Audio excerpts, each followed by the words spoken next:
চলুন তাহলে প্রথমেই যাওয়া যাক শ্রী চৈতন্যদেবের লীলাভূমি গুপ্ত বৃন্দাবনে। আমরা গুপ্ত বৃন্দাবনে পৌঁছে গেছি। এবার ভেতরে প্রবেশ করছি। ঢুকেই দেখতে পাবেন প্রণামী 10 টাকা লেখা আছে, যেটা আসলে এন্ট্রি ফি।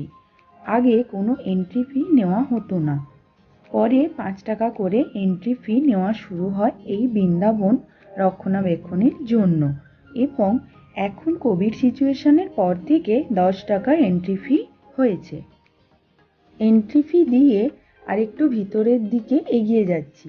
আপনারাও চলুন আমার সাথে। আমি ভিডিওটা আনকাট রাখার চেষ্টা করেছি। চলুন ঘুরতে ঘুরতে একটু গল্প করি আর কিছু ইনফরমেশনও দিয়ে রাখি। প্রথমে বলি কিভাবে আসবেন। আপনারা যদি প্রায় 5-6 জন যান তাহলে অটো ভাড়া করে নিতে পারেন, সেক্ষেত্রে 250 থেকে 300 টাকা নেবে। আর যদি 1 জন বা 2 জন আসেন তাহলে অটো শেয়ার করে নেবেন, তখন পার হেড 100 টাকা করে নিতে পারে। পুরীর মেরিন ড্রাইভ রোড থেকে এই গুপ্ত বৃন্দাবনের দূরত্ব 5 কিলোমিটার, আর আসতে সময় লাগে 15 থেকে 20 মিনিট। এই গুপ্ত বৃন্দাবন খোলা থাকে সকাল 7টা থেকে 12:30 পর্যন্ত এবং বিকেল 3টে থেকে 5টা পর্যন্ত। এই যে প্রসাদটা দেখছেন, এই প্রসাদ এইখান থেকে এই প্রসাদটা বিক্রি হচ্ছে।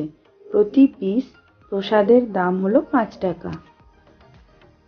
কোভিডের জন্য এই মন্দিরের ভিতরে প্রবেশ করতে দেওয়া হচ্ছে না, তাই আমরা বাইরে থেকেই ঘুরে দেখলাম। চলুন এবার আরেকটু এগিয়ে যাওয়া যাক। আমরা জানি শ্রীকৃষ্ণের লীলাভূমি হলো বৃন্দাবন, আর এখন জানলাম শ্রী চৈতন্যদেবের লীলাভূমি হলো গুপ্ত বৃন্দাবন। এই গুপ্ত বৃন্দাবনের আরেক নাম হলো গৌরবিহার আশ্রম। শোনা যায় শ্রী চৈতন্যদেব যখন পুরীতে ছিলেন তখন এই আশ্রমে সাধনা করতেন। পরে ওনার শিষ্যা রমা দাসীও এখানে সাধনা করেন। আপনারা এখানে শ্রীকৃষ্ণের বিভিন্ন অবতারের রূপ দেখতে পাবেন। চলুন এই বৃন্দাবন এবার ঘুরে ঘুরে দেখি। এখানে কিন্তু আপনাকে খালি পায়েই ঢুকতে হবে এবং পুরোটা খালি পায়ে হেঁটেই পরিভ্রমণ করতে হবে। সেক্ষেত্রে আপনারা জুতো আপনাদের অটোতে রেখে দিয়ে আসতে পারেন, নাহলে বাইরেই জুতো রাখার জায়গা আছে, সেখানে জুতো টাকা দিয়েও রাখতে পারেন।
আমি যেদিন গুপ্ত বৃন্দাবন দর্শন করতে গেছিলাম সেই দিনটা ছিল সোমবার।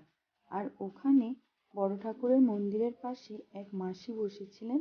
তিনি বললেন সোমবার দিন বড় ঠাকুরের মন্দিরে প্রদীপ জ্বালালে নাকি সবার মঙ্গল হয়। তাই আমিও প্রদীপটা জ্বালিয়েই দিলাম। প্রদীপের জন্য ওই মাসি মূল্য নিলেন 10 টাকা।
শোনা যায় এই জায়গাটাতে নাকি প্রভু শ্রী চৈতন্যদেব শুয়েছিলেন, তাই এই জায়গাটাকে এইভাবে রাখা হয়েছে।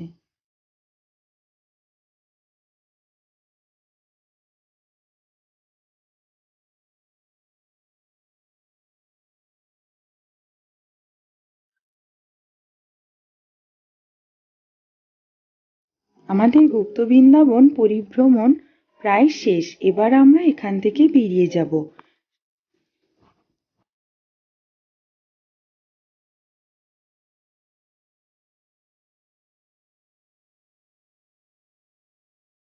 এবার আমরা পৌঁছে গেছি শ্রী শ্রী ওমকারেশ্বর টেম্পলে। এটা হলো একটা শিব মন্দির।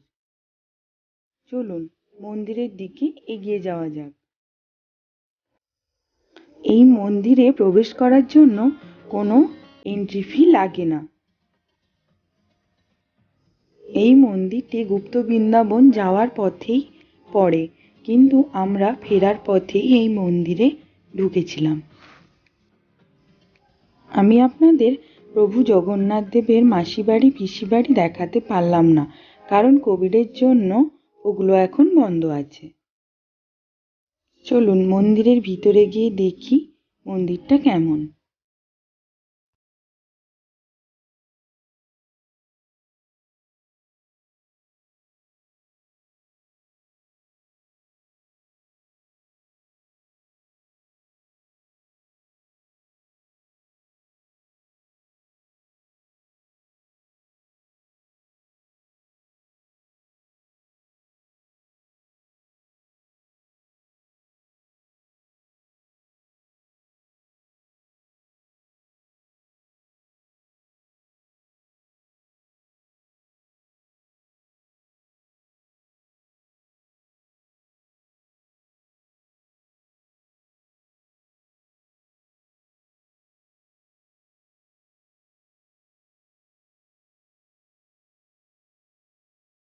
আপনাদের কাছে আমার একটা অনুরোধ রইল, যদি আমার ভিডিও আপনাদের ভালো লাগে তাহলে লাইক ও কমেন্ট করবেন, আর সাবস্ক্রাইব করবেন এবং বেল আইকনটিও প্রেস করে দেবেন।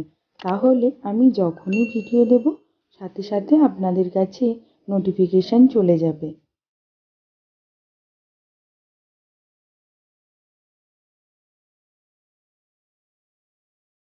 এই হলো সেই নকল স্বর্ণ মন্দির।